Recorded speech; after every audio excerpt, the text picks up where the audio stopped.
What's up, everybody? Sheepshifter 23 here with Soulamazin and Benjamin Rivers. What's Three going on? quarters of Dat Wrasslin podcast. Streetkilln is practicing MMA with CM Punk right now. So I don't know which one of them needs help the most, but I hope they help each other. that's right. Hopefully he does. So how's everybody doing tonight? We got a Oh, very good. A little bit tired. Didn't actually get much sleep yesterday, so interesting stuff. Normal Yep. life. It is amazing. Yep. So it was a pretty interesting week. We had TLC on TLC. Sunday. Yes, indeed. Yep. That was the card wasn't Yeah. very good to begin with. I wasn't very excited about the card at all. But it was, I guess, better than the card led on, So we had that. Let's kick things off. It started off with the kickoff show with Cedric Alexander versus Buddy Murphy.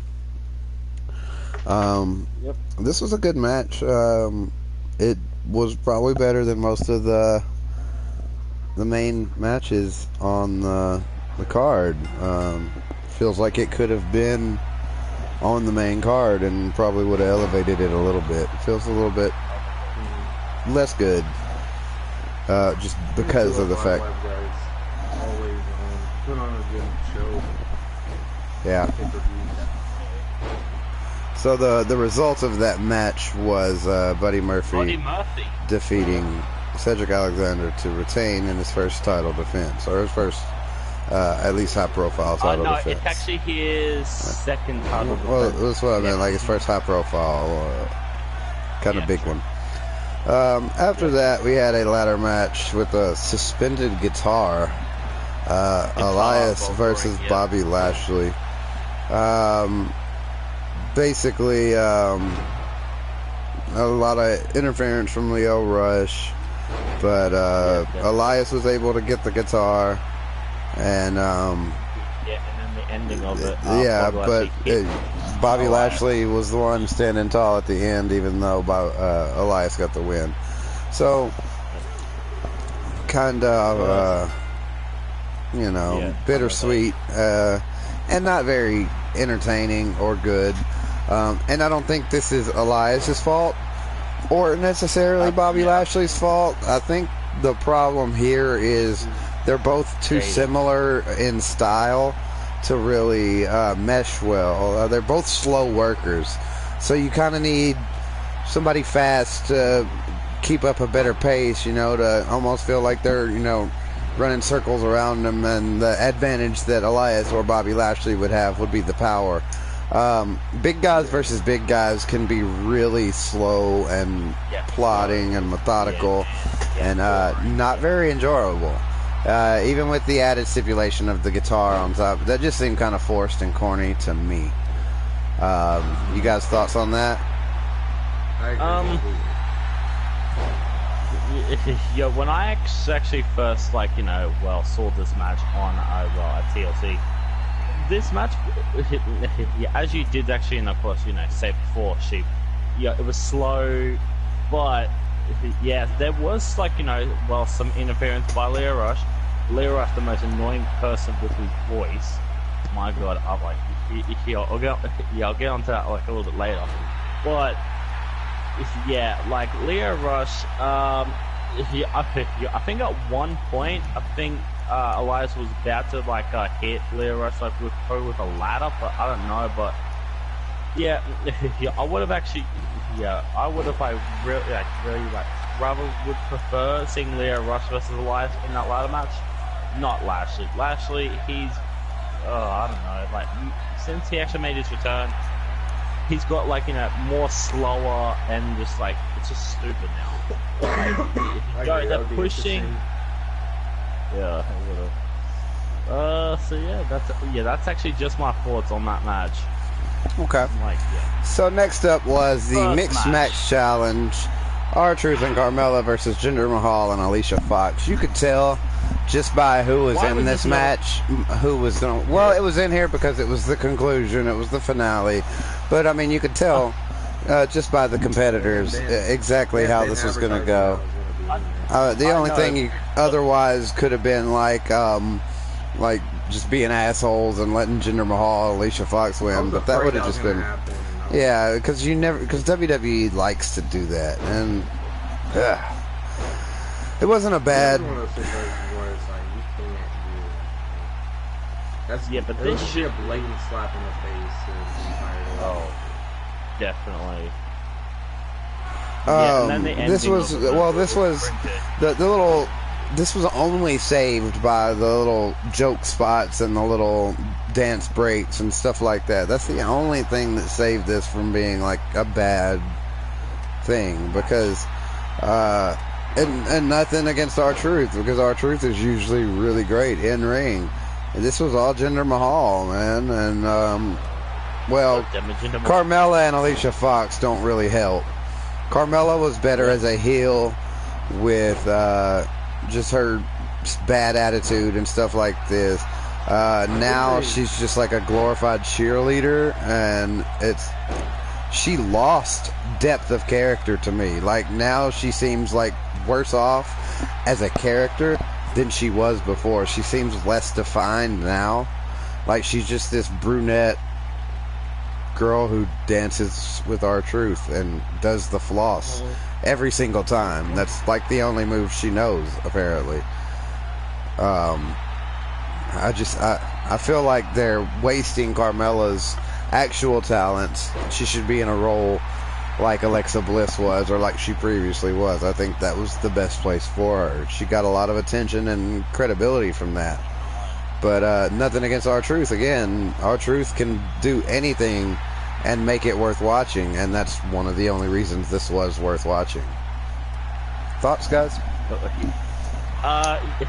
Yeah, I actually do have like, thoughts on the ending though. That was cringy. Yo, them actually no, yeah, taking. Okay. What was cringy about it? It was when R-Truth like literally said, yeah, they're gonna go straight to WWE headquarters. That wasn't cringy. That was just goofy and fun. It wasn't. I know. That's not cringy. Well, cringy is somebody who can't really talk on a microphone. I think you need to get a better definition of cringy. Okay. The only problem is, this is actually my opinion. Yeah. This is my opinion. The Bentionary. It was cringy. To me, it was cringy. Okay, then. That's all I'm saying. Okay. I see what you mean. I see where you're coming from in a way. I feel like they dragged it out a little bit, and the punchline wasn't as strong as. We definitely seen it coming. I thought it was going to be. Yeah. I called it like they were going to do something like Cleveland or some shit city, you know. Yeah. But that's kind of what they did. Sorry to any fans who are from Cleveland of the podcast. Well, okay, a city that's regarded. You know, a lot of people don't, have bad impressions of. I'm not necessarily saying it's bad. I've never been there. But, the stereotype is that, Cleveland's bad. Like Detroit. Yep. I'm just making a lot of enemies today, huh? The big one's Florida, so. There is actually also something. No particular city, just the entire state. Hang on. Jeep. What? There is one thing that we actually have to add to this match. Yeah, since Carmella and R-Truth won, they've actually now got the coveted number 30 spot in the Royal Rumble.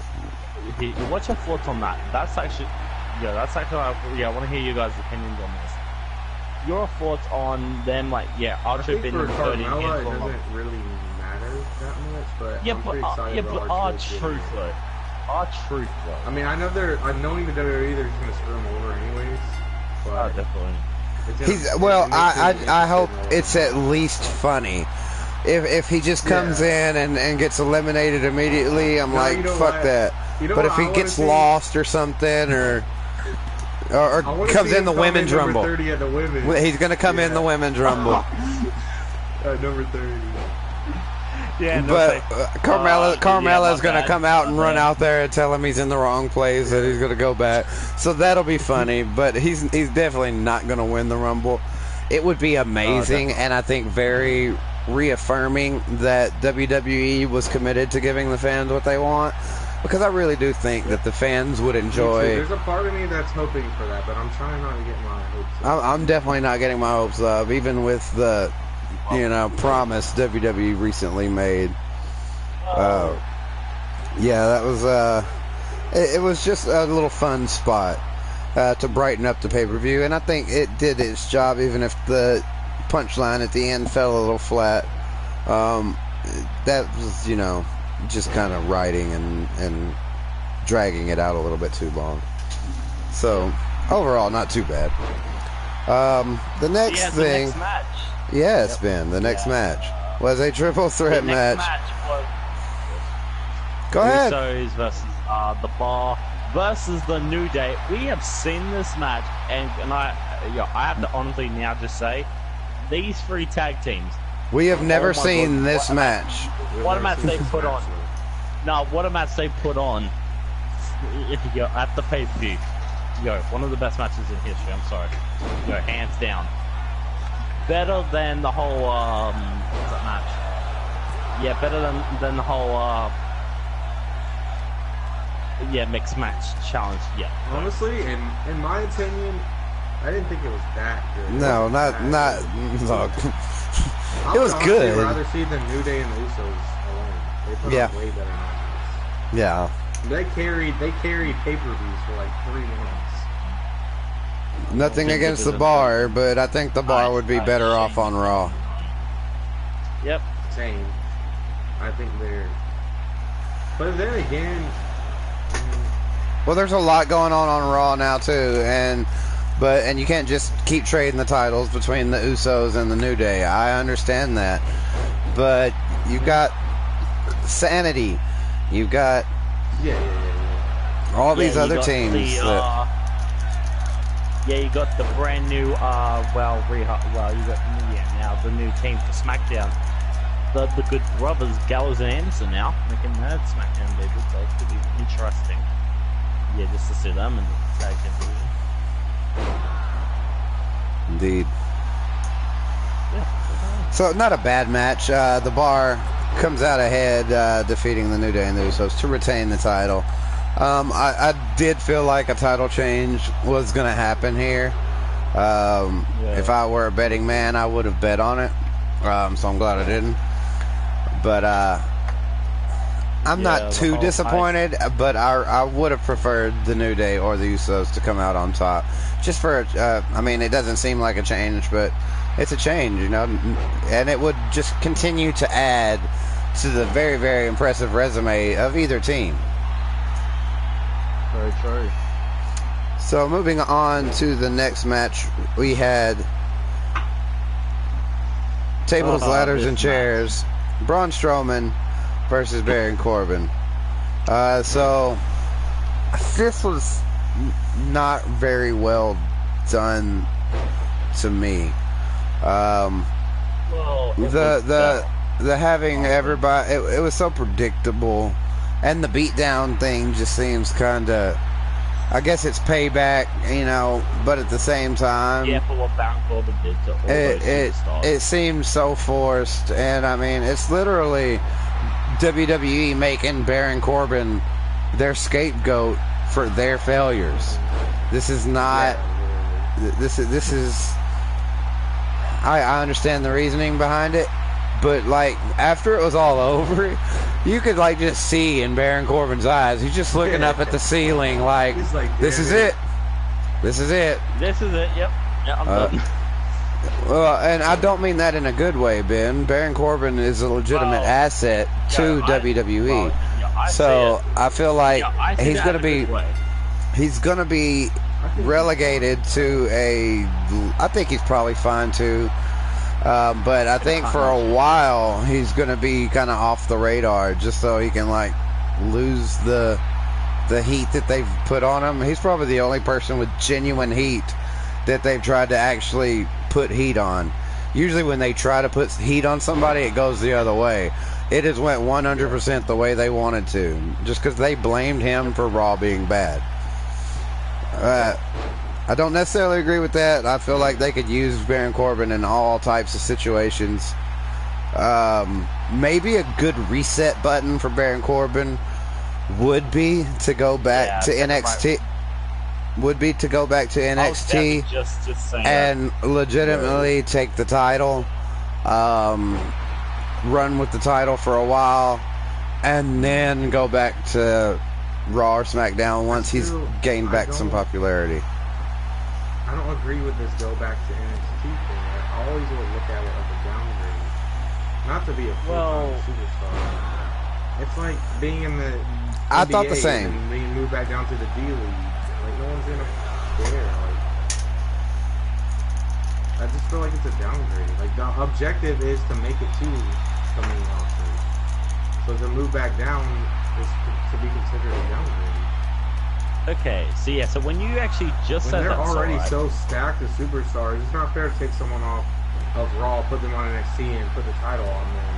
Then you're just spitting in the face of all the NXT stars that You have a point. deserve that. You know what I mean? Okay, so I think Baron Corbin is fine. We'll talk about it later. Well, I do think that they're going to really make a push to make NXT equal to. Equal to it is better already. Well, we know, and that's kind of the point. It's almost like sending somebody up to Raw is the actual downgrade. Well, very true. Yeah, all the And I've noticed that all the people who are going to Raw and SmackDown now have never held the title. True. Yeah, like EC3, Heavy Machine. Wait, hang on. Question. Yeah, because I know Heavy Machinery have actually got an upcoming title match against the Undisputed Era.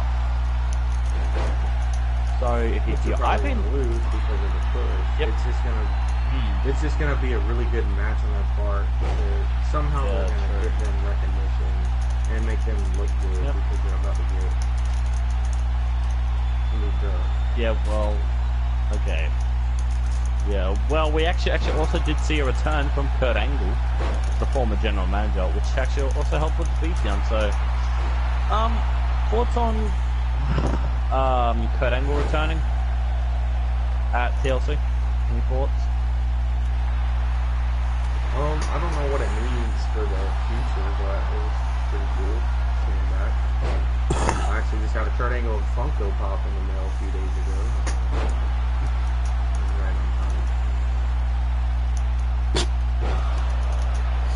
GG. So yeah, this was everybody got their shot in. Heath Slater, Kurt Angle, everybody that he kind of did wrong.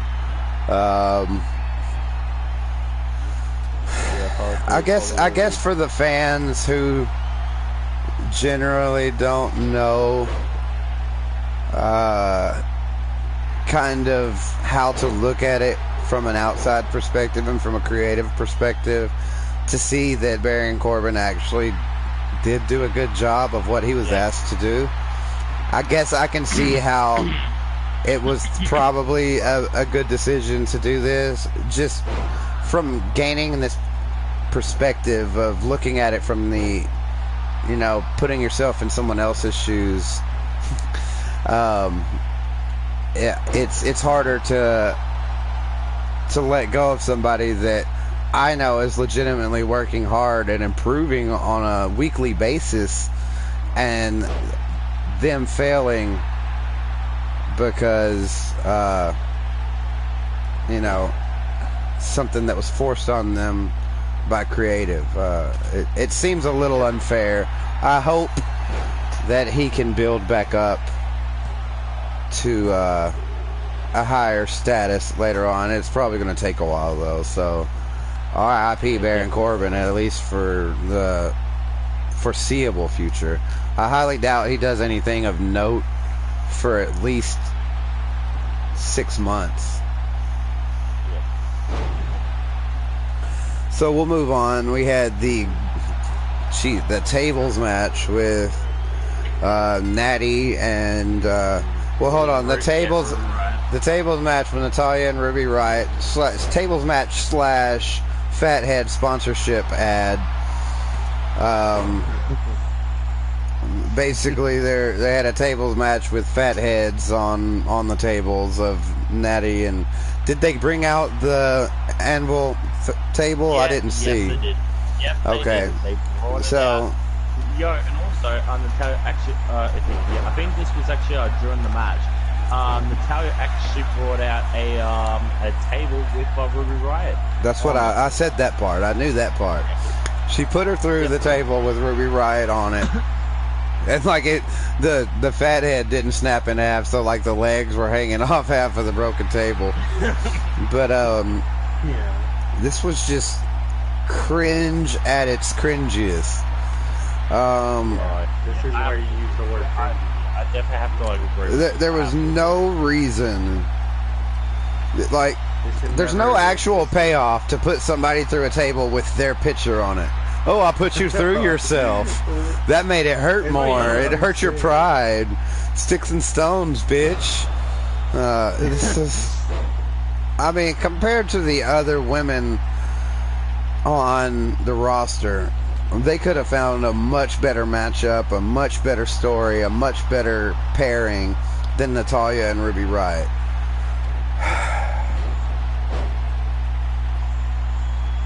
Maybe it's like they feel bad for Natalya for, you know, Jim Neidhart, and they're like trying to just give her something to do. But, man, this is just hard to sit through.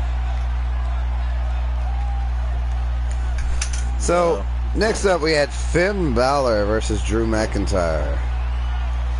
And in this match, Finn Balor had Yeah. like, actually some help. was decent. It was pretty. I don't see that it's leading to anything. That was kind of the story of the night, was kind of meh. The matches weren't bad, except for maybe Natalya and Ruby Riott. There's just no real, like, emotional attachment to any of these matches. There's nothing to come from it. Real story development. It's just kind of blah. Finn Balor getting the win was definitely a nice little payoff here. That's good. But at the same time, all the effort they've been putting into Drew McIntyre is kind of wasted now, because, you know, it's not, it wasn't a, it was a pretty solid loss, you know, and that kind of puts you out of the running, at least short term, for like title contention and stuff. And you know, this is kind of preaching into rumors and stuff, but we may not ever get to that point tonight with all the stuff we have to cover.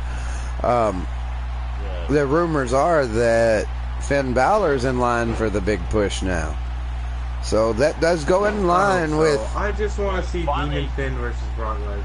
That's all I want. Oh, I want to see that also. I've been wanting this match for a year. That should be, I think, the outcome. They've either already had their shot or they're Drew McIntyre and they're not ready yet. I don't think Drew McIntyre is ready yet. It all goes into whether WWE is really committed to giving the fans what they want. If they're really committed to giving the fans what they want, then by general consensus, Finn Balor should probably be the next person in line for the title. If not Seth Rollins. They're probably the two most popular. If there were a vote on WWE.com, it would probably be pretty close. That's what I'm saying. Yep, definitely. So we actually, we also had interference by. Interference by what? Dolph Ziggler. We had a little bit of interference. Dolph Ziggler. And during also the match, Drew McIntyre brought in the chair, but that whole plan backfired, and Finn Balor, actually gave him a drop kick. While the chair was actually right near his chest, and then a coup de grace. Referee counts it 1, 2, 3. It's all over. So and I think immediately after was Finn Balor's interview in the back. Or was that on Raw? I think. Okay, I think that may have actually been. I think it was probably. I think it was probably after the Orton match. I think it was. Yeah, it was after the Orton match. So we'll cover that. We did have Rey Mysterio versus Randy Orton. Yep, a chairs match. Chairs match. Pretty good match. I was thinking it wouldn't be as good because as much as Randy Orton has been killing it character-wise, the matches to me haven't been that great. Like, the character is fine, off the charts, but the matches are the problem with Randy Orton lately. They seem, I hate to say it, they seem phoned in. Like, the effort's not there. Like, he's got the character down pat, but he's just going through the motions. It's like there's no passion or fire in his moves or in his moveset.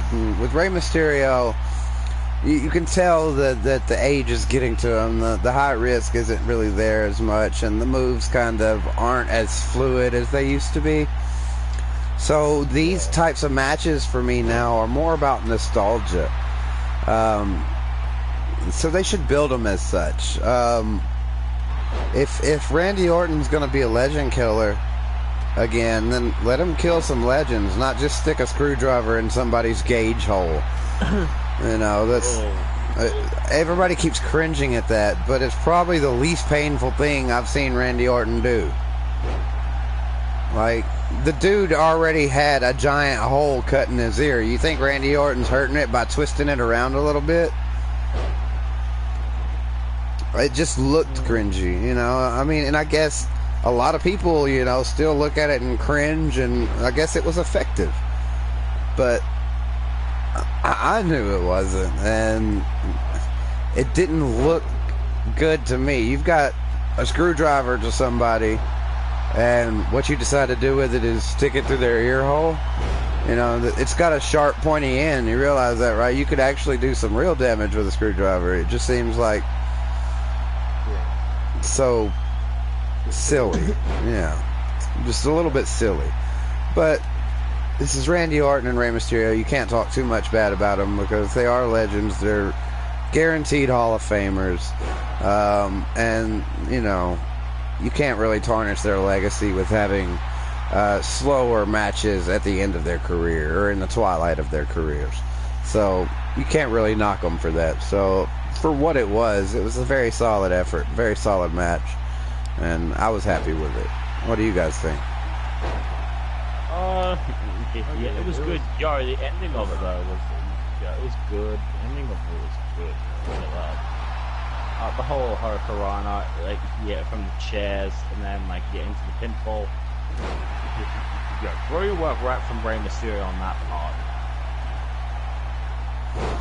Yeah, I think that this rivalry will continue.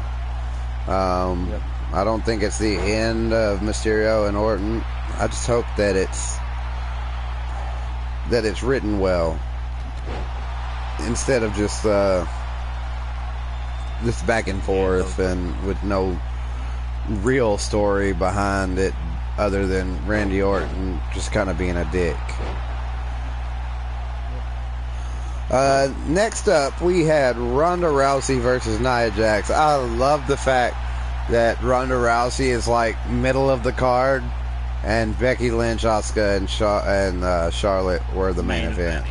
That was good to me, and you can definitely see that now even the fans are starting to turn on Ronda Rousey. And I kind of always thought they would, just because the promos aren't solid, the in-ring ability, she wasn't ready for prime time. I'm not saying she should have went to NXT, but she should have trained in the Performance Center at least 6 months longer or something. She should have done some, I don't know, promo practice and stuff. I don't know. It's not working, and it's the arm bar is one big aspect of it, is that the armbar looks so fake. She doesn't sell the armbar well. Her other moves are very limited. Her move set and skill set is very limited.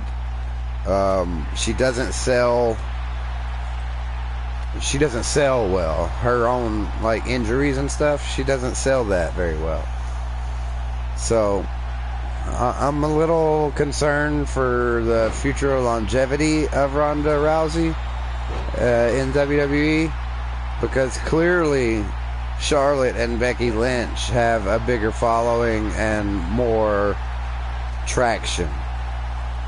So I don't know, but Ronda Rousey did win. It was a good match. It wasn't bad. And hopefully, yeah, especially when it involves Nia Jax. And I just said that Ronda Rousey doesn't sell well, but in this case, she kind of did. But a lot of it was also kind of really cringy and stuff. I'm really supposed to believe that this former MMA champion is hurt by some of these, not really. I guess you're supposed to take yourself out of that reality when you watch these types of things, but it's hard for me to do when you come from the UFC. It's the same way like Brock Lesnar doesn't get beat, is because he's a UFC. Well, he didn't start out in the UFC, and I guess he was always kind of booked that way. And I guess Ronda Rousey's not exactly huge or just physically intimidating. So I guess I see it. What do you guys think about this? You pretty much covered what I have to say about it. It wasn't bad. It wasn't as bad as I expected it to be. Yeah, pleasant surprise. See, when you go in expecting the worst and it's just a little bit better, that makes it a lot better. Yeah. Yep. Next up, we had the WWE Championship match: AJ Styles versus Daniel Bryan. This was a great match.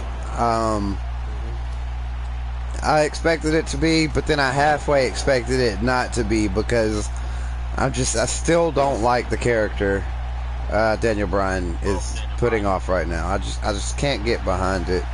A lot of people, I guess, can, but I'm just not. I'm not digging it, man. I'm not digging it.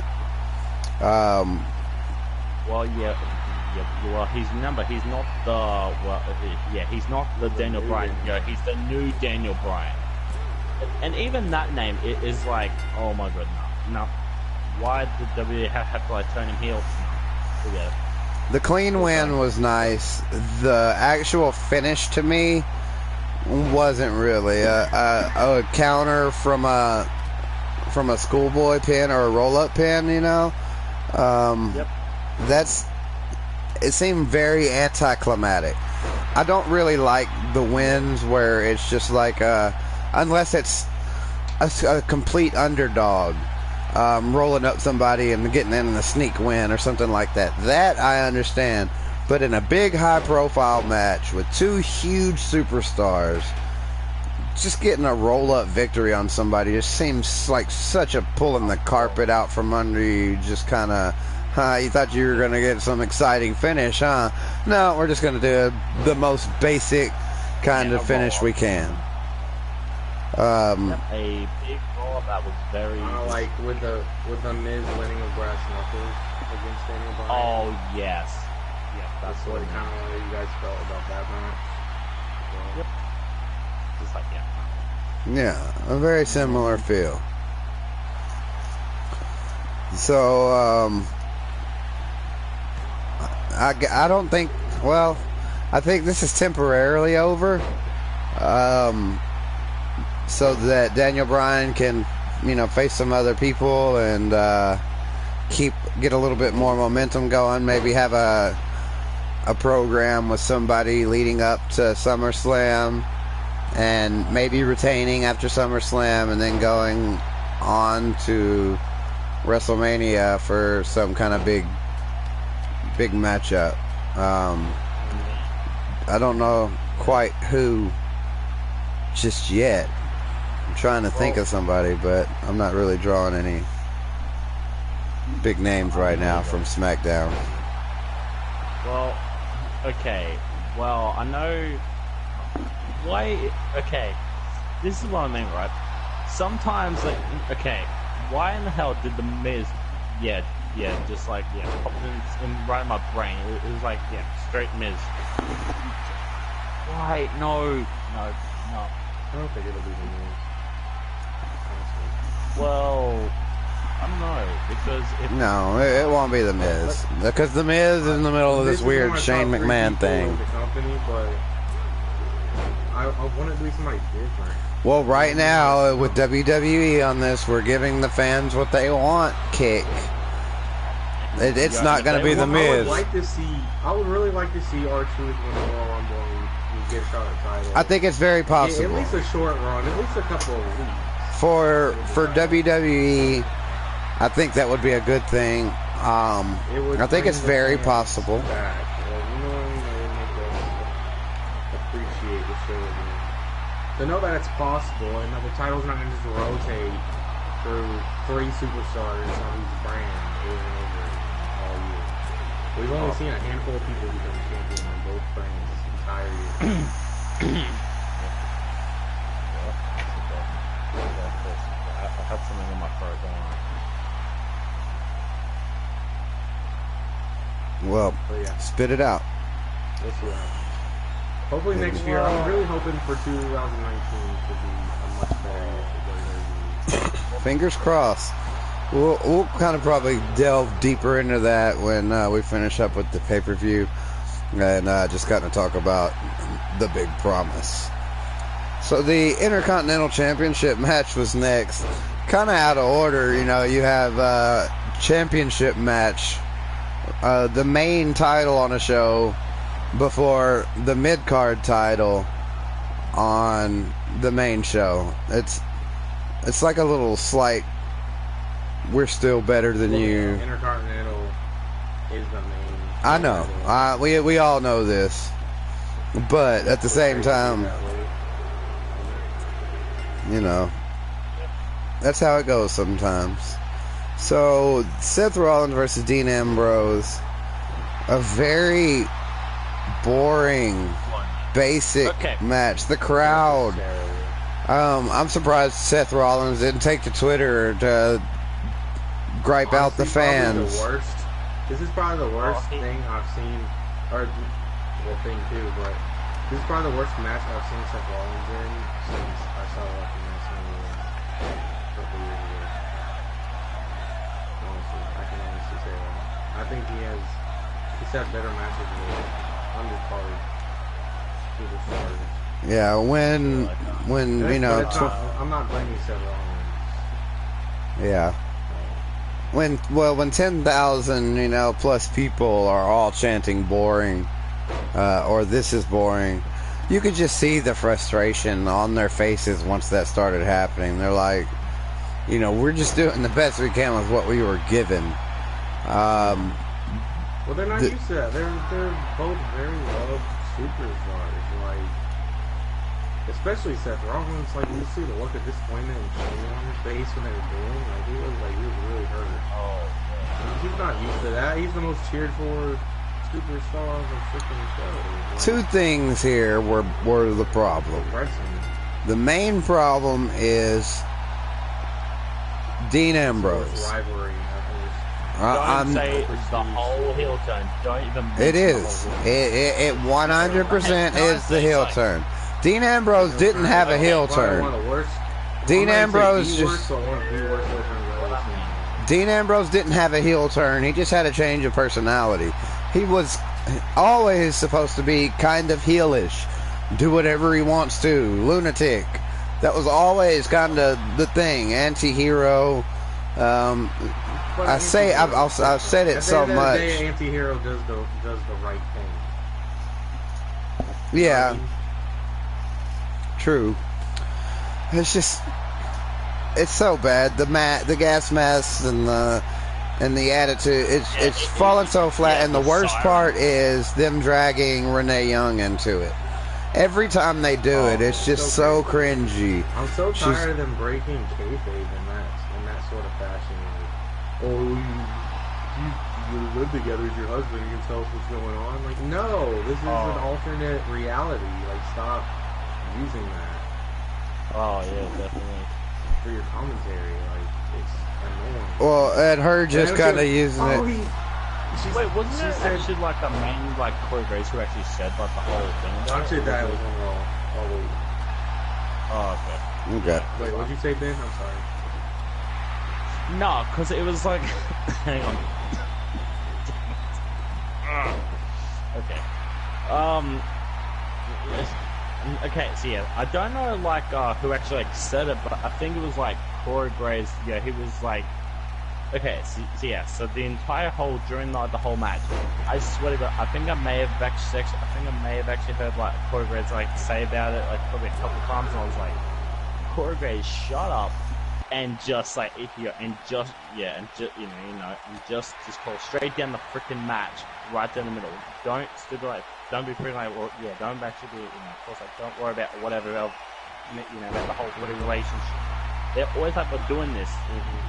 Just to like, get rumors all started. Even Vince McMahon, I'll say this right now, even Vince McMahon was so furious at this match. Even the chairman of the board was like absolute furious of this match. It was like, okay. But yeah. So moving on, main event: Becky, Asuka, Charlotte. Lots of good here. Probably one of the top matches of the year. They went all out with the weapons, with the everything that was laid out for them to use. They used everything effectively. There were a few little spots where they kind of messed up. At one point, Becky was on the turnbuckle. It may have been Becky or Charlotte. I can't remember. I think it was Becky.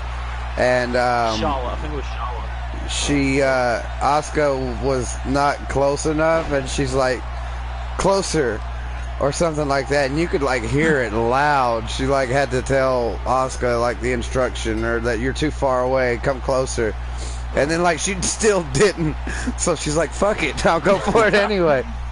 That she went for it. It's like a moonsault or something like that, some kind of odd move, but it was really a good match. And the Ronda Rousey thing just kind of made my day because of the prediction I had made about the 4 horsewomen versus 4 horsewomen angle potentially coming to light. My only problem with that angle is the WWE 4 horsewomen better fucking win. And I don't know that it can be good because of Maria Shafir and Jessamine Duke. The 4 WWE women are much better performers. Well, that's the thing is very one-sided. I just watched Jessamine Duke and Maria Shafir's first match on NXT earlier this week, and we'll get to that. Well, we may not, so I'll kind of briefly go into it now. They look okay. I've seen worse come in, right off the bat. They've been like around probably the Performance Center. Like Shayna Baszler looked worse when she very first started. Like Mae Young Classic Shayna Baszler. They look okay. They just don't look nearly as intimidating as Shayna Baszler does, and they don't have the credibility that Ronda Rousey does. Like, nothing against either one of them. I'm sure they're legitimate and could probably beat me up, but the one is like almost too skinny to be scary. And the other one just doesn't look intimidating at all. The cornrows don't make her look more intimidating. In fact, they make her look less intimidating. They just need to find a gimmick. Like, I could see, like, the skinny chick, like, doing some kind of, like, gothic stuff or something, and that being, like, cool and making her more... Or just trying some kind of crazy gimmick or unhinged type thing, and play to your strengths, you know. Don't just try to just be a stereotypical wrestler, because that's what it seems like they're trying to be. Just, they remind me of, like, Sarah Logan and the MMA chick Sonya Deville. Like sure, you're a couple episodes behind on NXT, so I haven't seen that. Well, yeah, this was this week, and I mean, it wasn't that bad of a match. They were passable, but I don't think they're ready for anything like WrestleMania caliber, and that's where I would want to see, like, well, maybe 4 Horsewomen versus 4 SummerSlam. Yeah, probably. If they're probably going to do that again. It doesn't matter. Because we're definitely out of the PG era and into the PC era. Okay, yep, that's what you actually now call it. Okay. The PC era, that's great. So I don't have a problem with that. It gives a lot of people who've been left out of the spotlight time to shine. But it also does come with some limitations and drawbacks in that it feels like a lot of stuff is forced in there just to meet their quota of, you know, PC approved matches. So they have a lot of women's matches that don't make any sense and are just there for filler. That's the biggest problem with this. It's almost like, well, we got to have a women's match, so let's have a, I don't know, 6-woman tag every week for a fucking 6-month period. And let's do the same 6 women in just different rotations. We'll switch somebody out every once in a while, but everybody's gonna feud with the Riot Squad. So, yeah, it's like the whole Bailey and Sasha Banks thing that we had, you know, in 2018. And that's what it's like, also. So that was TLC. Yep. Overall, probably like a C+. About as average as a pay-per-view can get, but not bad, and that's good, because that's an improvement. You know, most of the pay-per-views I would probably be calling D's to C minuses. So we're definitely ticking upwards, inching along maybe. We could have a fall from grace any day now. This is WWE, so like I said, let's hope for the best and expect the worst. Almost next, and this is the one that could really change things. Could be a good start or something better. Yeah, the new era. Yeah. So Raw came on Monday after TLC, and the main thing we're going to talk about is what happened at the beginning. The McMahon family and Triple H, Mr. Paul Levesque, Mr. Levesque, came out to basically eat their own shit, well, and blame it on Baron Corbin. But they said that it's their fault. All year, guys. Yeah. At the same time that they were saying, we get it, it's our fault, we're going to stay on here and we're going to be actively involved and do everything it takes to give the fans what they want. You're the GM, you the fans. And at the same time, Baron Corbin, this is all your fault.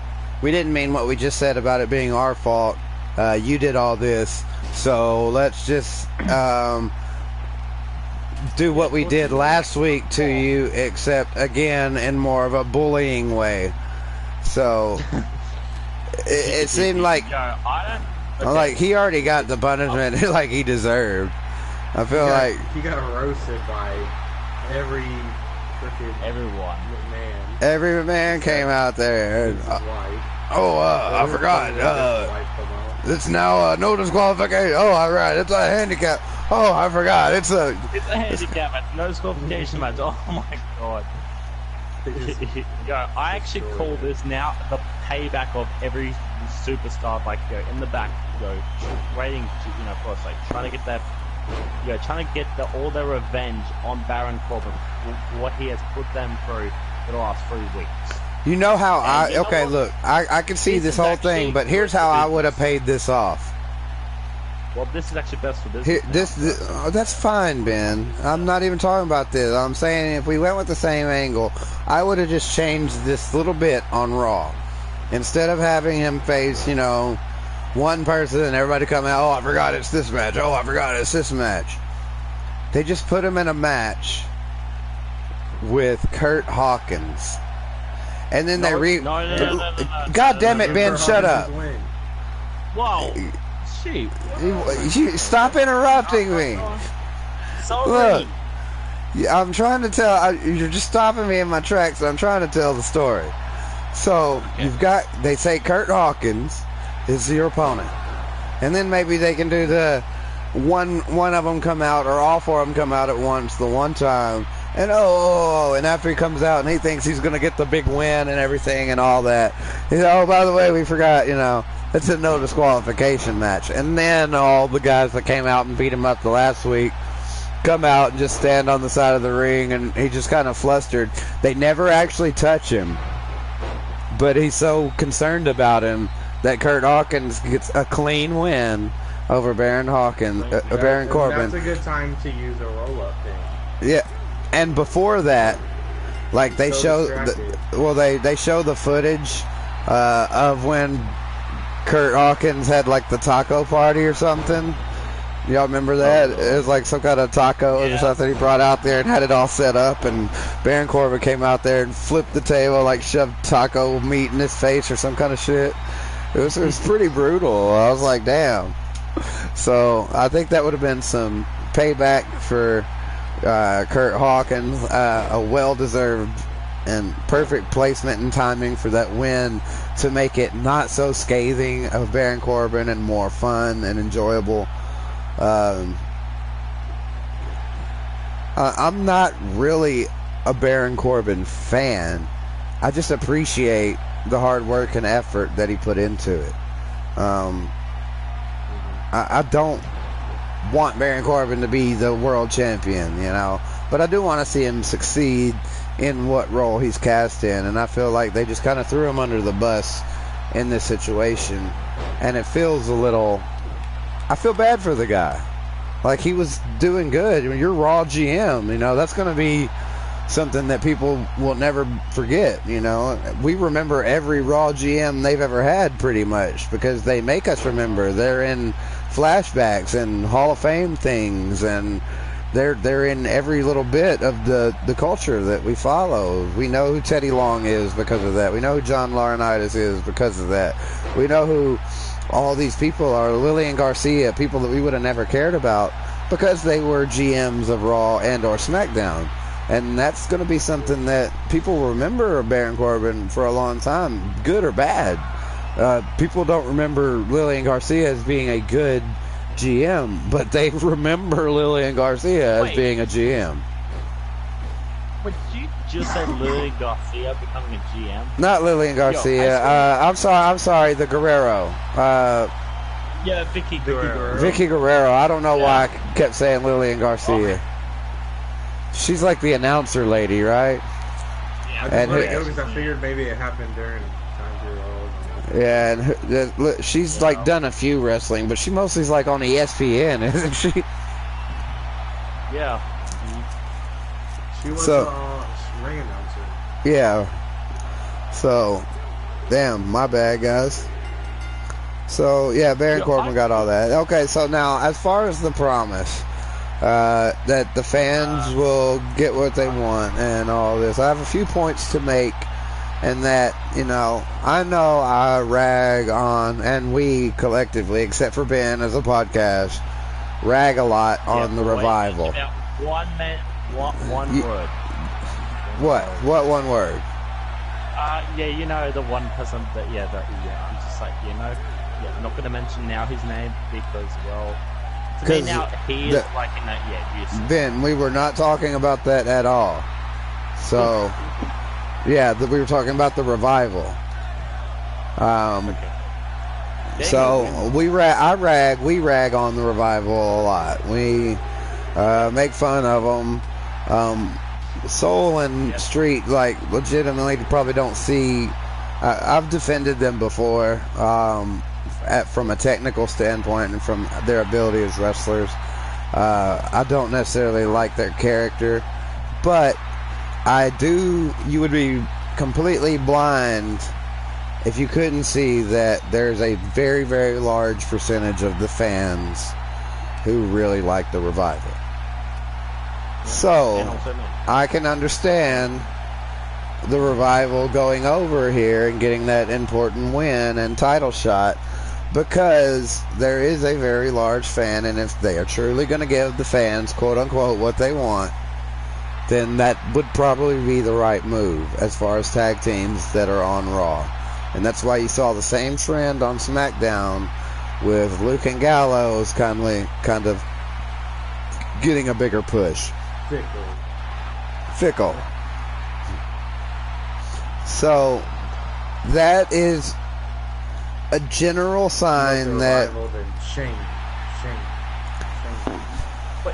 Well, my defense for the Revival, I don't know if anybody remembers, but they are very, very, very, very big fans of wrestling. They eat, sleep, and breathe wrestling. I know. So I respect them, and I respect the work that they put in, and their knowledge of wrestling is, almost unparalleled. And their tag team knowledge, that's what they do. I mean, it really is.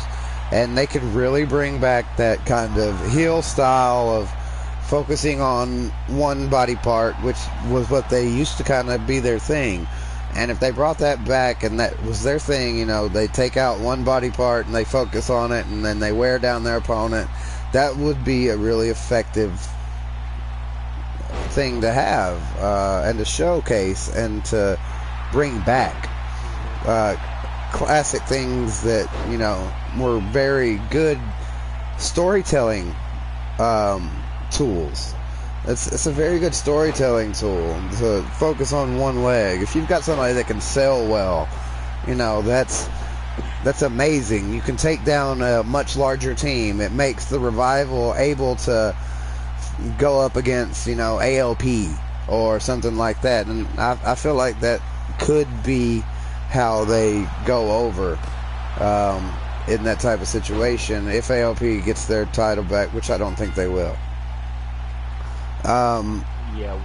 So I'm not really excited to see the Revival versus Rude and Gable. That's not very good prospectively to me. But you guys' thoughts on the Revival getting a potential push? I know what you think, Ben, but I want to hear what Saul has to say. Okay. So what do you got? You gotta. All right. Here's the thing. You gotta. At times, you gotta take the things that I say with a grain of salt. I emphasize the way I feel about things as time goes on. You remember how our Discord group chat is the official Baron Corbin fan club because of how much I hated Baron Corbin, because I really hated him that much at the time. But he grew on me. I think he is a huge asset for the company right now, and the heel work as a GM that he's done is incredible. I think while that may sound ironic because it was terrible, but it was terribly good.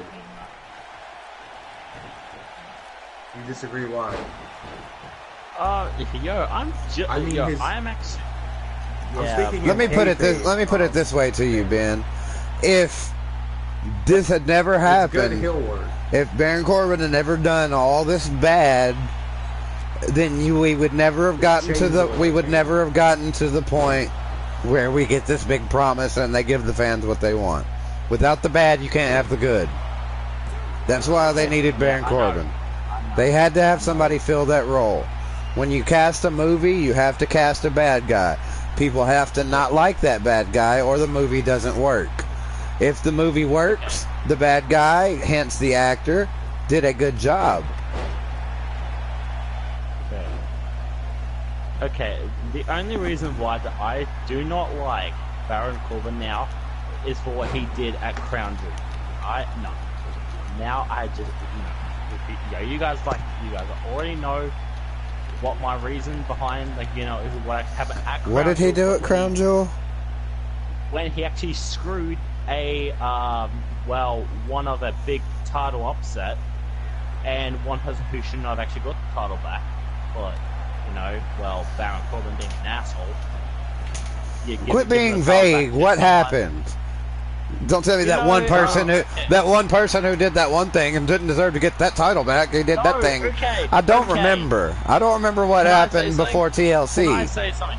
Okay. You're gonna. I'll say this, right? Crown Jewel. Okay, yeah. If you guys did not actually see Crown Jewel, sorry. Yeah, this is like a massive spoiler. Crown Jewel. Man, that was like forever ago. Everybody knows about this. He struck Braun when he hit Braun in the back of the head with the title. Yes, that's what I mean. That's why I hate Baron Corbin. He did the bad mistake. Alright, let it go. We're speaking in kayfabe, and this is a pay-per-view from a long time ago. We have a lot of new stuff to cover. The point I was trying to make is that the revival may grow on me. And I like the fact that they won because it's refreshing, and it's not the same team over and over again. It's someone that I didn't expect to win. I don't necessarily like it. I would have rather seen someone else. Maybe Lucha House Party would have also been like a surprise. But I agree with everything Sheep had to say about them, and I think it's, like I said, refreshing, and it's something exciting and new, and it could really go somewhere. They may end up 2 months from now, I might say they're one of my favorite tag teams. Now, do you see the fan following the way I do? Yeah. I mean, I see it a lot on like Twitter. I see it a lot in the crowd. If you're looking, and just from the idle chatter and you hear a lot. From the people that come in the chats in the streams, and whether you like it or not, you kind of start to have to agree with the general consensus. Give you a real in-ring performance. True, very true. You're not gonna get some gimmick thing, some unpolished. You get a very polished, credible match. So. That's good. The next thing that they gave the fans what they wanted was the R-Truth and Carmella thing. Surprisingly, I do disagree with one thing. I do think that them versus Bobby and Chad will be a pretty credible match. I think that's about their best matchup on Raw. I think their best match would be AOP, and to pick them apart. Yeah, I see your point there. To pick them apart. To show that they are legitimately fuck AOP. They ruined AOP when they had Drake Maverick piss his pants and they kept him as their manager. They should have choke slammed him off the ring right then, and then went and beat up Bobby Roode and Chad Gable. They should have just choke slammed him, and then just went and still won the title. AOP, they should not have got rid of Paul Ellering. The whole Drake Maverick being the manager. They should have gotten rid of Paul Ellering and then came back with the angle I suggested way back then, in which they can't find their ground alone. Paul Ellering comes back, and all of a sudden they're fucking a beast again. Dominating. They are absolutely dominating. like the whole storyline to be that the whole time they needed Paul Ellering, and he was what was holding them together and making them a reliable tag team, that without them they weren't as good. I would have believed that, and I would have thought that was great storytelling and something unique and creative from WWE that I haven't seen before. But do they do anything unique and creative? This is WWE after all. No. Even with this whole big promise thing, we're going to give you, the fans, what you want. What they do is go for the most blatant and obvious things. The things that are cheered for the most and tweeted for the most. I get it. But they didn't go for those big moments where you're like, there could have been some really big moments. They said, oh, there's going to be call-ups and there's going to be new faces and all this, but the faces weren't all that good. They went for the most obvious pair. They gave Rusev a push. Yes, we've been hollering for that forever, but you could have done that and then also give Ty Dillinger a push. Give somebody who's been, not faring so well, Kurt Hawkins a push. No Way Jose a push. Even though I don't want No Way Jose to get a push. Please don't listen to that part, WWE. You don't listen to me anyway. Wait, which part are you talking about, Sheep? What do you mean? I'm talking about that if they really wanted to give the fans what they wanted, they would get creative. They would give us interesting storylines. They would stop going for the most obvious thing, or if it's not the most obvious thing, the most obvious swerve. Well, like, they'll never see this coming, and it's the most obvious, thing to do. It's like the exact opposite of what people want. Is their idea of a swerve.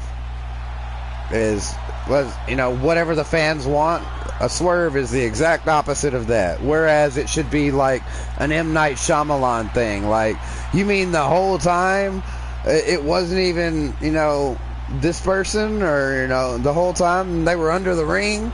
That's a swerve. That should be. But what it's become is just screwing the fans. Well, okay, yeah, I literally just feel like maybe that this era actually might turn into the whole maybe the whole authority era now again. Yeah. No, there's going to be a little bit of bickering between them, fighting over who gets control, and I think that could be interesting story as well, especially if they have a fight. A bickering storyline between Triple H and Stephanie. It'd be interesting to see them fight as a couple. I think that could be cool. Or maybe Vince taking Triple H's side over Stephanie, and there being some there's a whole lot of really, really interesting things that could happen with the whole dynamic. Now, when it's Stephanie and Shane, we've seen that a million times. When it's Triple H and Shane, we've seen that a million times. We've seen Triple H and Stephanie on the same page a million times. We've never seen them fight. We've never seen, Vince McMahon fighting against a united Shane and Stephanie. There's so many angles. Well, Vince and Triple H versus, Shane and Stephanie. Not necessarily in matches, but against each other in, competition with each other for power. There's a lot of really cool angles that could happen here that, frankly, remind me of the Attitude Era. Oh, yeah. When Vince McMahon was really heavily involved in storyline, and, the Authority was a big deal. If you recall, when the Authority was a big deal were some of the best times in WWE. As far as storyline and characters and some of the best things that we, remember fondly. The Authority itself may not have been great, but everything that came from it, the people that fought against the Authority, those things are things that people will remember. And I think this is kind of could be a similar thing, but not so much a fighting against the Authority thing, but a lot of interesting storyline there. And my biggest fear is that this is a, they're just thinking of it as a quick fix. Like, let's just give the fans a push for everybody they like right now, and then we'll just start ignoring them again. As soon as we'll be like, well, we gave you what you wanted, now we'll just get back to business. Let's just go back to the formula. We got it out of our system, right? You guys good? Okay. Back to the regularly scheduled program. I think that could be, they're just like, well, let's just kind of save face. And it's basically like a Twitter apology. You know, it's like, well, and you know, like a freebie, you know, like when a game fucks up and they're like, well, here's some free in-game currency. You know, sorry, our bad. Yep. That's what this feels like. It feels like a oh shucks apology, and then here's what we're gonna do to make it better, and then as soon as we're like, okay, they're trying or whatever, it's just back to business. Same dull storyline, same dull plots, same yada yada. So, you guys have any of these similar feelings or opposing feelings or anything?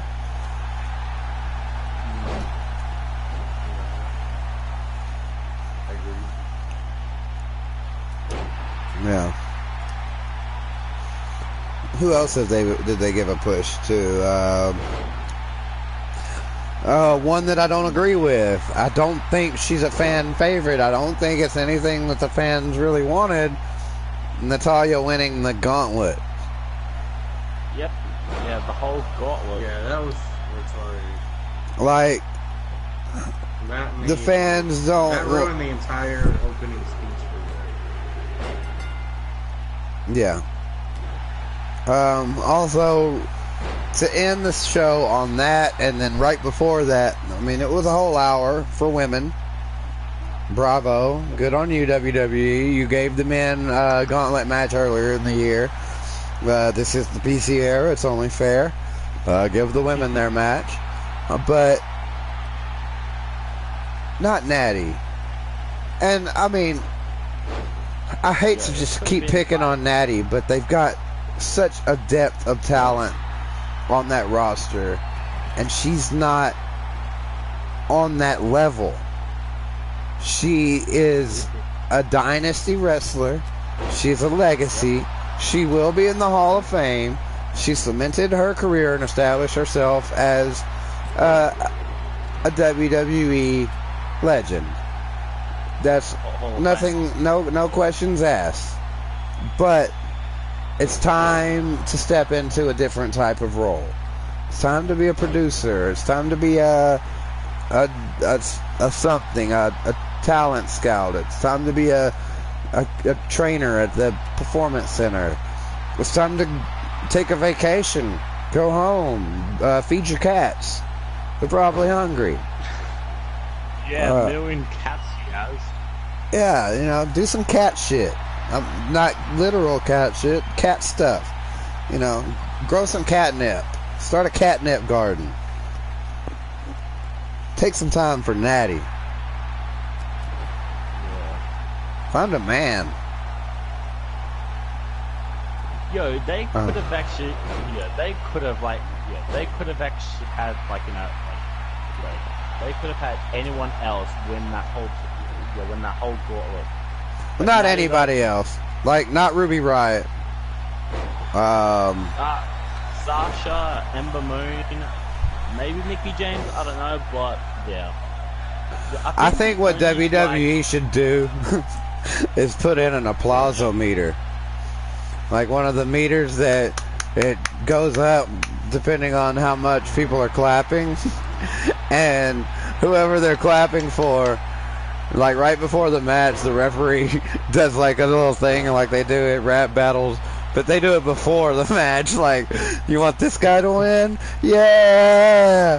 What about this guy? Yeah! Okay, and then they have the match and that guy wins. Wait, what? Is it for like, well, we told you, you're the GM. Like, they actually They actually pick the winner live. Yeah. Right in front of you. Or they have matches to like they take out pinfalls and submissions, and the guys just wrestle, and then the crowd picks the winner at the end. Like UFC style, like voting. Yeah.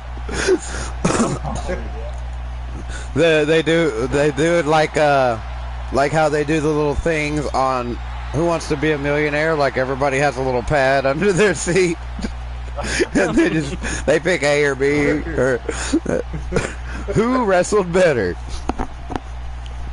Who wants to be a Universal Champion? Yep. Hey, that could be like a unique new type of match. Like no pinfalls, no submissions. The crowd picks who was the more exciting and deserving superstar of the victory. That would be really, now that I think about it, that could be really cool. As long as they didn't overdo it and like take it to the levels that I was saying before, you know, like applause-o-meter and picking the winner before the match and shit.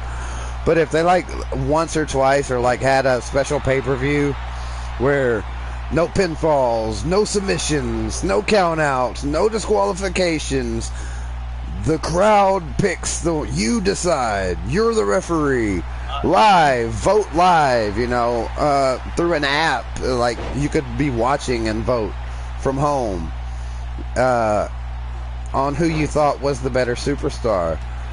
That could be awesome. Like legitimately bringing people back to watching wrestling, because a lot of people that have moved on from wrestling might have went into that whole reality show shit and stuff like that, and that could be something to draw in that type of viewers and that demographic of those reality show fans who like to vote on their favorite contestants on like The Voice and stuff like that. I think that would be really interesting and creative. I should probably trademark that. Definitely. Yeah, you should. Well, look, if they do it now, I said it right here, and this is recorded, so. I don't think it would be on Raw or SmackDown. I think it should be live. Sorry, I can't hardly hear you. What'd you say? So I don't think it would be on Raw or SmackDown. It should be on Facebook Live. Okay. I think like a custom pay-per-view, like a cyber something, you know, or just they build to that if it was successful. They could actually bring back Cyber Sunday though. or they make a YouTube. Can we get back to reality? Because I have to go in like 15 minutes, and I wanted to get. Oh yeah, we actually. You wanted to get to SmackDown? I wanted to get through SmackDown. Oh, okay. So the main things on SmackDown. What, Ben? What? Yo, I'm just okay. So yeah, so okay, yes, okay. So for SmackDown, we had the whole Mr. McMahon, you know, creating like opportunities for the whole, SmackDown Live Women's Division, and and now apparently there's actually going to be no more rematch clauses for probably titles. I agree with this. I think the rematch clause forces too much repetition into things. I mean, people have such a short attention span these days, and we are in such an on-demand time. Oh, well, they're just gonna lose it right back to them next week.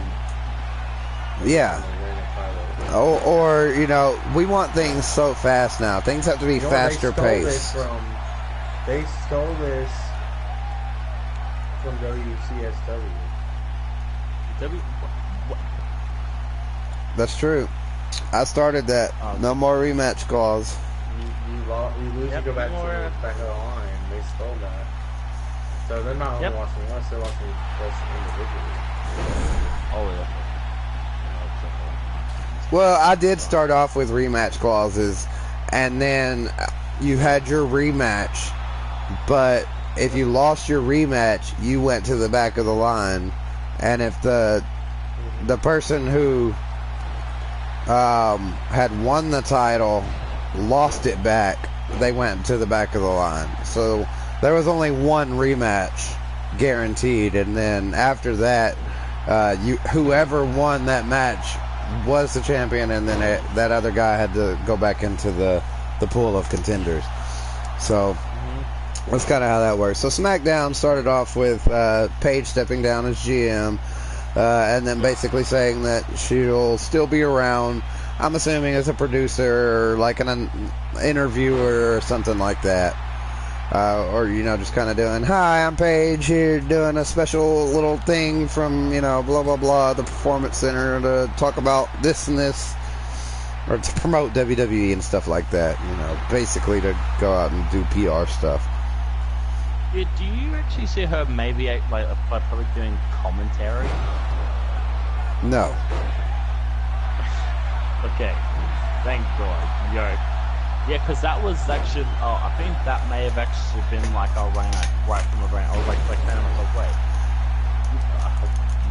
Okay, yeah, because we had Paige step down, but I don't know, I kind of Yeah. You would think for a Harvard-educated, trained actor, he would get some better commentary out of the man. He's not as bad as Coach. I don't know. It's pretty close. It's pretty neck and neck. Coach is at least funny in how bad he is. Yes, he's comically bad. Yeah, he has no idea what the fuck he's talking about. You're like, oh, Coach. He's like when you go on Google and you search for good bad jokes. Yeah. And they're really corny, but they actually make you chuckle a little bit. That's Coach in a nutshell. David Otunga is just awkward uncle telling a joke, and the room's quiet. Yo, what about Michael Cole? Oh my God. Michael Cole's fine. He's the middleman. He does his job perfectly. Michael Cole, I don't get anybody's hatred of Michael Cole. He's the company man. He's probably the best announcer as far as knowing the moves and how to call them and how to call everything properly. He's probably the best person in WWE at that. And nobody is as good at calling the moves than he is. Well, except for Jim Ross. Jim Ross is not a current announcer. Yeah, I know. Yeah, but I'm just saying, he is actually, I will say this, Jim Ross, a good commentator. I will say that. And Jim Ross, Jim Ross. Every commentator in the history of the company. Well, I would say that maybe Corey Graves' knowledge is close to Michael Cole's, and he may have a little bit better knowledge as far as the foreign moves, and the the Japanese moves that have Japanese names and stuff like that. Yep. Yeah, So the whole Kinshasa, the whole Kinshasa thing. Yeah, the whole Kinshasa, the thing that, the way that he says it, it's good. Whew. That's right. Yeah. So next, there was Asuka versus Naomi right after Charlotte and Becky were talking about the whole Ronda thing. Asuka came out, and then they announced that there was going to be a match between Asuka and Naomi. I don't know if this was a push for Naomi or just kind of like one of those Andrade Cien Almas things, like let's make her look good, but not quite get the win. I think it was more along the lines of that. But I don't think that's like the give the fans what they want thing, because they're already giving the fans what they want as far as Becky and Charlotte, and even giving Asuka her championship. A little too late, it feels like. She should have won it with her undefeated streak intact, I believe, and then maybe lost to Charlotte. They should have found a way to give the title to somebody that she could have taken it from without doing any damage to credibility or anything. Give somebody a cheap win over Charlotte and let Asuka beat them and retain her undefeated streak, and then lose to Charlotte in the way she did. So, I don't know. Next was Samoa Joe with the... Samoa Joe's apology, I'll say this. It is his apology. Yeah, his little thing. Yeah, that was a this promo. Got a little bit more personal than other. This one got personal. Very true. Well, it's the same thing we'd been talking about before, but I didn't see... Yeah. I don't see very much of the promise in SmackDown as much as I did on Raw. I saw them give a lot of big pushes on Raw, but I didn't see a lot of big step-ups anywhere on SmackDown. The Samoa Joe and Jeff Hardy thing is just kind of a continuation. Well, you got, what, Luke Gallows and Carl Anderson, that was one. Rusev getting a push, that was another. Yo, Sanity actually... Yeah, that was pretty much it besides, the Sanity thing. AJ Styles and Daniel Bryan had a tag match with Andrade Cien and Mustafa Ali being their respective partners. The promo with Shinsuke, where he showed all the footage from the Rusev acting like the Rusev that I've tried to tell you guys all about. That was amazing because it lets all the fans who haven't seen that side, they're doing what I've been begging them to do. They're showing off silly, funny Rusev and endearing him even more to the fans. They realize they might have lost their window with the Rusev Day thing, so I think they're finally listening and maybe gonna just let Rusev be Rusev and just be silly and you know, he was making the jokes and stuff before the whole interview and stuff. I can't remember exactly what he said, but it was pretty funny, a little corny.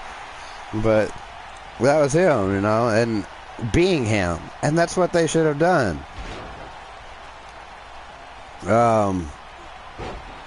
It's what I wanted from that. So definite kudos for that. Luke and Carl Anderson beating the Usos. Or not beating, it was a no contest, but it was a really good match. It just showed that they're going to be featured. It didn't really necessarily say that they're going to get a title run. And I don't necessarily know that they're the most popular tag team on SmackDown. So to say that them winning is giving the fans what they want may not necessarily be true if the majority wants either the New Day or the Usos. I would say it probably leans a little more New Day. I mean, a little more Usos right now than New Day, because the New Day is getting a little bit stale. But that's all on WWE letting them kind of run with the ball, and either one of these teams can legitimately be back in contention for that top spot. So that's kind of a hard one to call, but Rusev is clear as day. You got to get that title off of Shinsuke and let him reset or something, because it's not working for me, the whole Shinsuke thing. He needs to go back to, I don't know, maybe being a face. I wasn't going to say NXT, but I was going to say maybe being a face, or at least being interesting. I feel the same way when she throws that card in there. I think every time, it's like every week, there's one superstar where she's like, I think they just need to go back to NXT. Go back to NXT. Shut up already. Go back to NXT. Nobody needs to go back to NXT. Stop. Nobody. Tyler Breeze did, and it was huge. Oh, single time. More than once. Yeah, but he did go back to NXT. He did go back and, you know, quit, it was like he completed a couple matches, and then that's all, and then he came back. Yeah. Well, and then he had a big match on SmackDown, didn't he, or on Raw? No, I think it was actually Raw against Dean Ambrose. Yeah. Challenge for the Intercontinental Championship.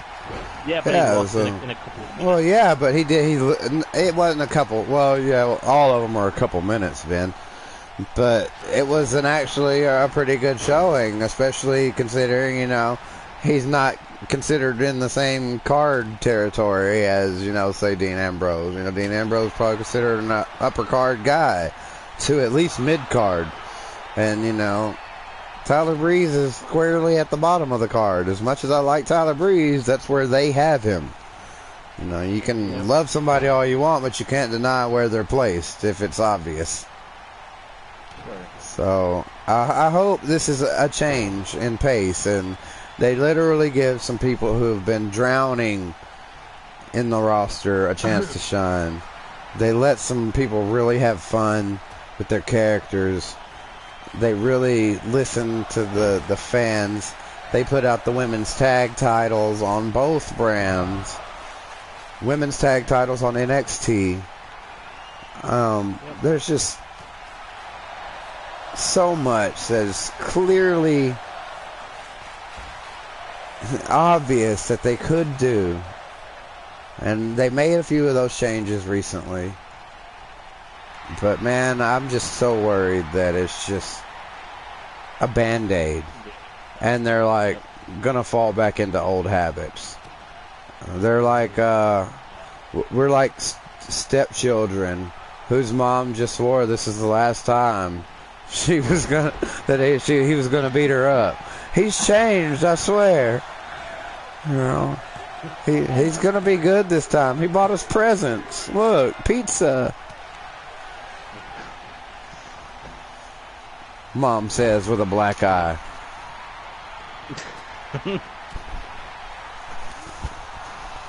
So yeah, that's kind of what I'm scared is the reality. I feel like they're just pulling the wool over our eyes, and it's WWE's own fault. I should be able to trust them. I'm a loyal viewer.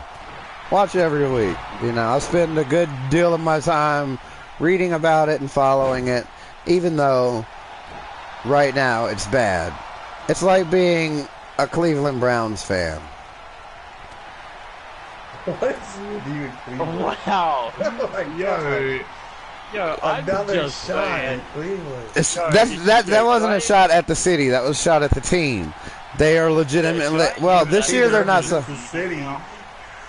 If I ever go to Cleveland, I'm getting murdered. If I ever go to Cleveland. You randomly took 2 shots at the same city in the same podcast. What are the chances? Yep. Oh god, yep. Yeah. Because of the stereotype. Yep. Okay. It's a stereotypically bad, you know, people just, no, it's like you could probably Google it. I don't know. You can Google anything. Yeah, I just...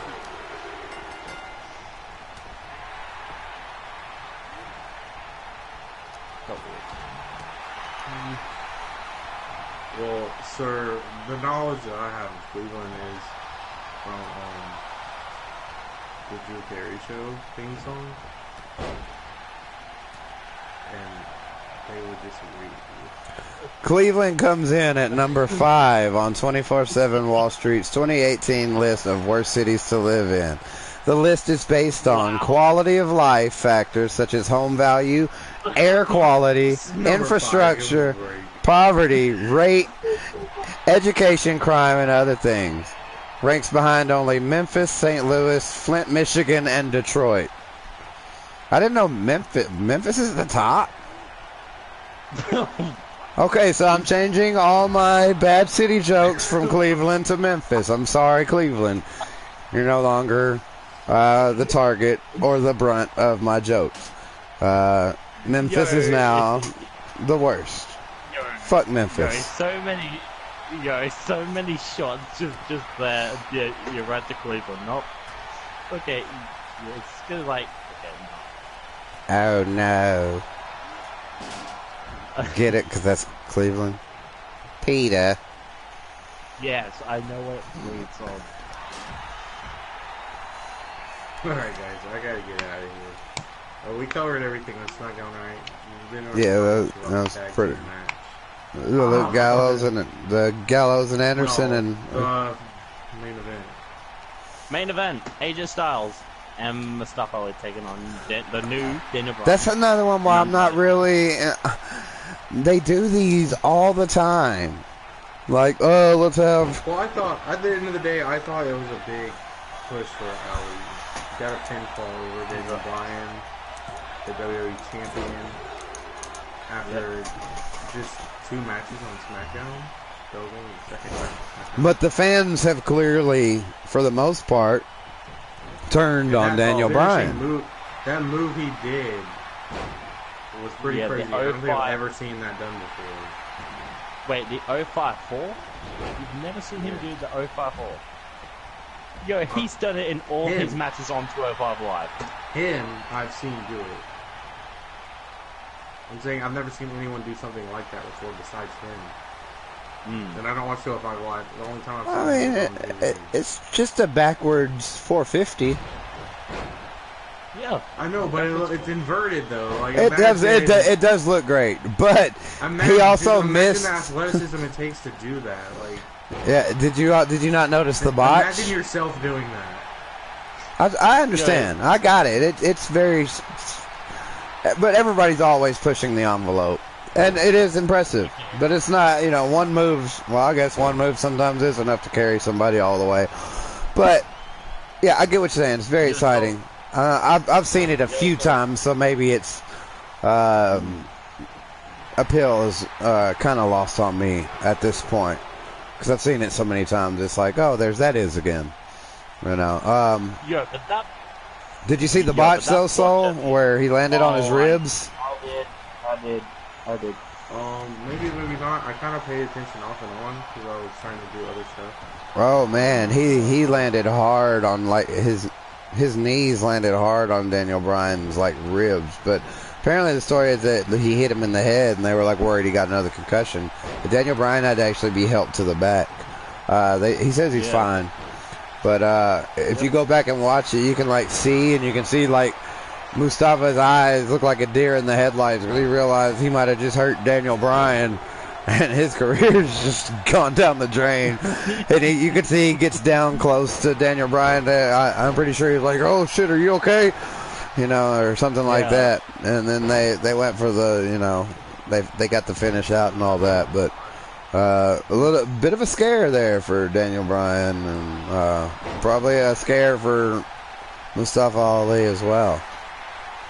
It's actually not a botch mode from Brie Bella. That's a shot. Alright guys, I'm gonna get out of here. Alright, so real quick we'll cover NXT. NXT, yep. Dakota Kai and Io Shirai versus Marina Shafir and Jessamine Duke. Like I said before, they weren't bad. They were okay. They were, I don't know. I don't really know if I like the team of Io Shirai and Dakota Kai. They it feels forced. I could understand the Io Shirai and Kairi Sane because they're legitimate best friends, but Dakota Kai felt like kind of the third wheel, and with Kairi Sane being out for the hand, foot, and mouth disease, it feels like this is a little forced. But that's fine because NXT matches are usually quick and snappy and good. So it was that. Next was the debut of Dominic Dijakovic. I think he's from Massachusetts, so another big Boston boy for Streetkilln to root for. versus a guy named Aaron Mackey. This was a squash match. Lots of people have squash matches to start in NXT, and then they go on to lose to another guy who recently had a squash match. Case in point, Keith Lee, any of those guys like that. The only ones who really go on to get the squash match. Like even Lars Sullivan was squash matches all down the line, and he got defeated like 4 times and lost all his credibility. Street is training for UFC with CM Punk right now. He's getting ready for his UFC debut, so CM Punk's personally training him for his debut. Why'd I just bring Batista in that situation also? Okay. So Heavy Machinery had a squash match against 2 regular guys. They beat the hell out of them, which was a great match to see from them. No, not for real, boss. I'm just trolling Street because he's not here.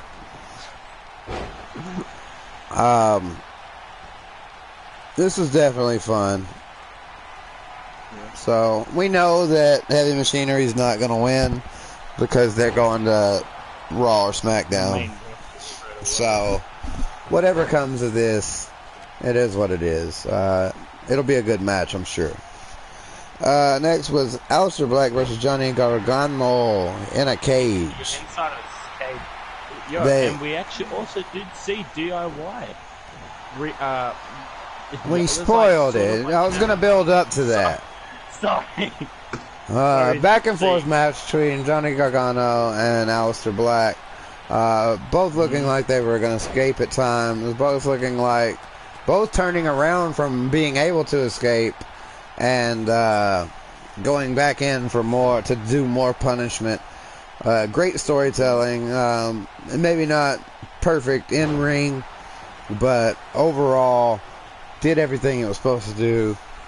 Kept the story intact with Tommaso Ciampa coming in and actually joining back up with Johnny Gargano, at least teasing it by doing their former finishing move together.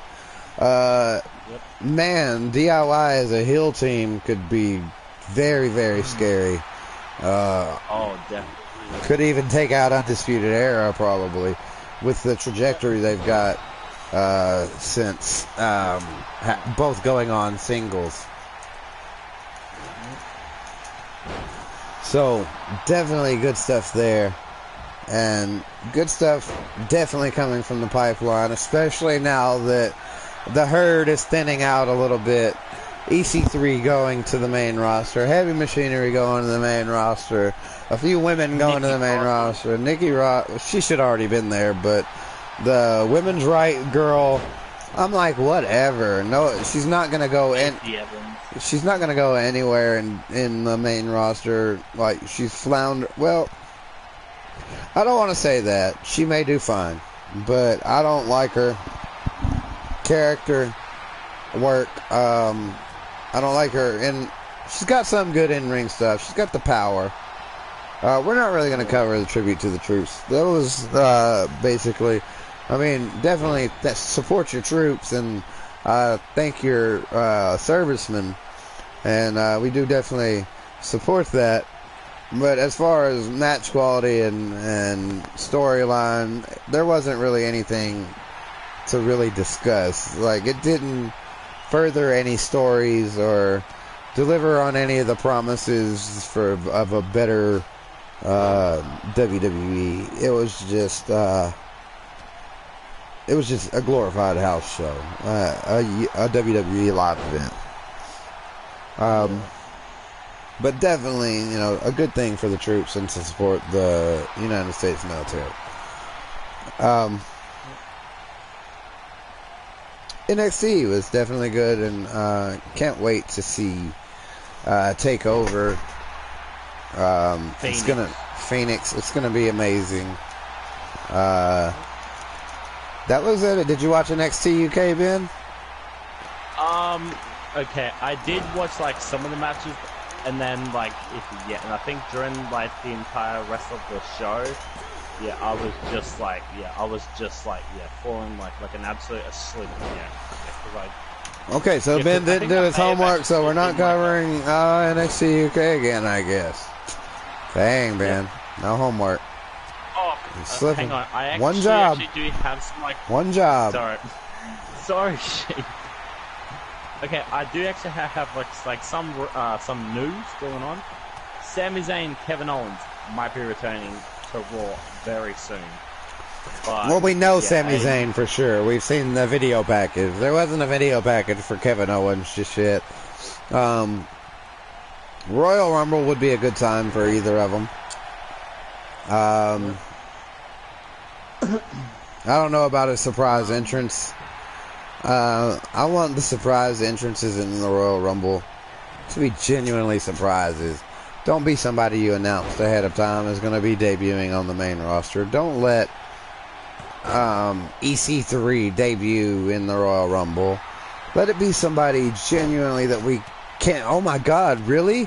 That this person, they obviously probably didn't get Cody Rhodes or the Young Bucks, but there are some people out there that they've been eyeballing that I'm pretty sure would be big names. There's probably some celebrities that could show up or something. Bring back those big, giant, huge moments. Bring back the fun. Give the fans what they want. But don't just spoil us either. Don't just give anybody they cheer for the title. Because that's going to just get really boring. And, like, too much sugar is just as bad as not enough. Yeah, I actually definitely like, I completely 100% agree. Okay, I know that this week for Monday Night Raw and SmackDown, because they're already taped. Yeah, I think we actually may save that probably till next week on the podcast. But also, Velveteen Dream actually also did get some backstage heat. Yeah, I think it was like, did you actually hear about the whole Velveteen Dream incident? What happened backstage? What happened, man? Okay, so this is actually so this was actually during Raw. Velveteen Dream actually so he actually spammed on his Twitter. He had to go spam the whole WWE Twitter page. Saying called Velveteen Dream up. Right to the main roster. And and he got he got a lot of backstage heat from it on NXT. Him getting maybe getting caught up. I probably don't actually I could see it probably in the future, but Velveteen Dream getting caught up probably on Raw. I don't know about that whole situation. Lesnar will be returning, I think the Raw, before Raw Rumble. That's actually also some big news. Thank God. I would have told Solar and he would have just been, good about that. But Sarah Logan and Rogue got married in a Viking-themed wedding. Yeah, your boy Leo Rush also got married, so congratulations to them. I'm just trying to see if I can actually find any news about. I've got some. So WWE, this looks really fun to me. I do like some of the original programming on WWE Network. I particularly enjoy A Table for Three and Road Trip. Yep. I like to see the superstars being a little bit more casual and themselves and out of character, and just kind of how they react with each other when they're just kind of being friends. That's really interesting to see. But WWE Network is debuting 4 new shows. starting December 24th. So tomorrow. Tomorrow at 11 p.m. Eastern, Fashion Files Cold Case Unit debuts. Tyler Breeze and Fandango getting their own show. This is what the fans want. A return of Fashion Files. They're going to be investigating the Kevin Owens mysterious pie face perpetrator. So they're going to try to find out who pied Kevin Owens in the face. I think that was that Thanksgiving thing, the one where he hid under the table the whole time, and then he came out looking all smug, and then he got hit with a pie in the face. December 25th is the premiere of Xavier's Arcade Challenge. Xavier Woods apparently goes to arcades and challenges people in a arcade game. The one on December 25th is going to be in Philadelphia, and he's going to be challenging people in NBA Jam.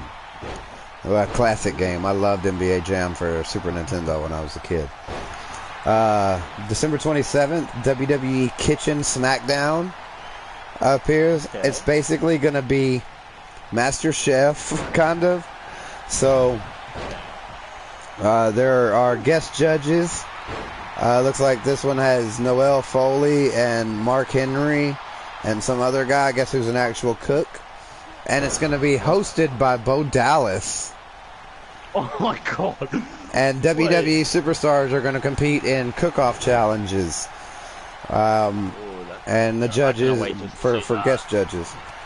I'm not really a fan of the cooking shows, but that could be interesting for people who are. And I'll probably watch just to see how Bo Dallas does as a host. Definitely. After that, this is the one I might be the most interested in besides the Fashion Files. Botch Club. So Gallows and Anderson are going to get together to watch botches and kind of laugh at them and see, just take deep dives into all these famous botches. So the one that's premiering, they're going to look at aerial acrobatics gone wrong, and then they will dive into the circumstances behind Titus World Slide. Oh, yeah, I think that was actually planned on purpose. I think the idea. Well, they won't go into that, and maybe it was, but even if it wasn't, it's a classic moment. All of those shows sound great. I can't wait to see. Like the Edge and Christian show, I liked it when it first came on, but then I stopped really following it because it was kind of the same thing over and over, and it got a little bit like they were running out of ideas. But some other rumors, Andrade Almas seems to be unhappy with his role in WWE, but we get these all the time, and I don't know whether to put too much stock in them or not. Sarah Logan and Raymond Rowe got married in a Viking-themed wedding. So congratulations to the newlyweds. Also newly married was Leo Rush. Not to anybody famous, but to his says the love of his life. So not bad there. What, Ben? Oh yeah, there was something about an all elite wrestling. Yeah, they've actually, I think they've actually got their own what was it, trademark, I think, for it. Probably, yeah, I could be wrong. Yeah, because I was actually listening to Pro Wrestling Unlimited, and I actually just saw this that story, and I was like, okay, look at it. And then and then it was a whole trademark, and I was like, okay, very interesting. So the whole about all elite wrestling, maybe they could actually provide these potential superstars going there. I'm trying to see if I can find that one I had before. It was something about WWE doesn't want a bigger, better wrestling companies to even exist. Yeah, I think that's what it was actually for. I think could be wrong. Well, I don't know. Let's see. It is Saturday. Not quite WWE news, but I'm sure in Streetkilln's memory, there was a UFC fight tonight. Let's see what the results were of John Jones versus Alexander Gustafsson. Oh, no, that's next weekend. Okay. Maybe.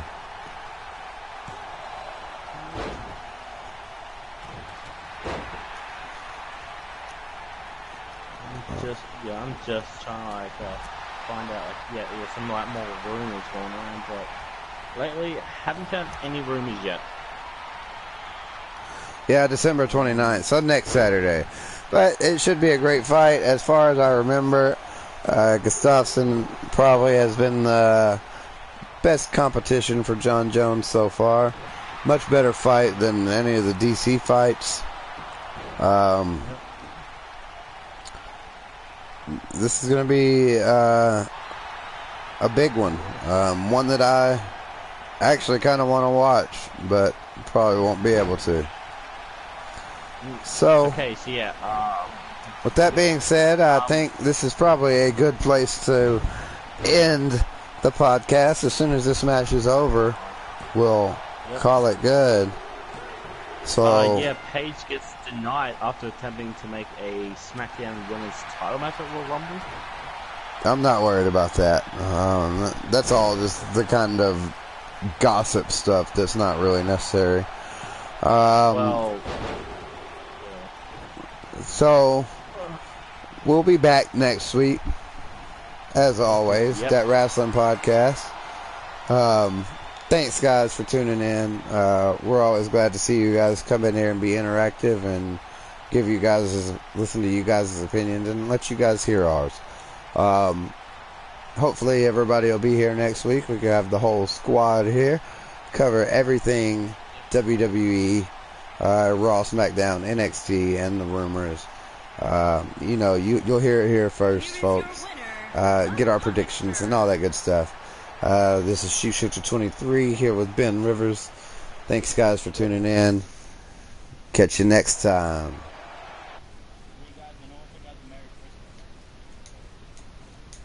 Oh, yeah, you probably didn't hear that because it was on the blue screen, but Ben did say Merry Christmas. And the same from me. Guys, everybody, I hope you have a wonderful Christmas. We won't see you again until the 29th, so I hope you get everything that you wanted, or that you give everything that your friends or family wanted. Enjoy your time with your friends and family. Don't forget that that's what this time of year is for, is family, friends, and spread a little cheer. Merry Christmas, everybody.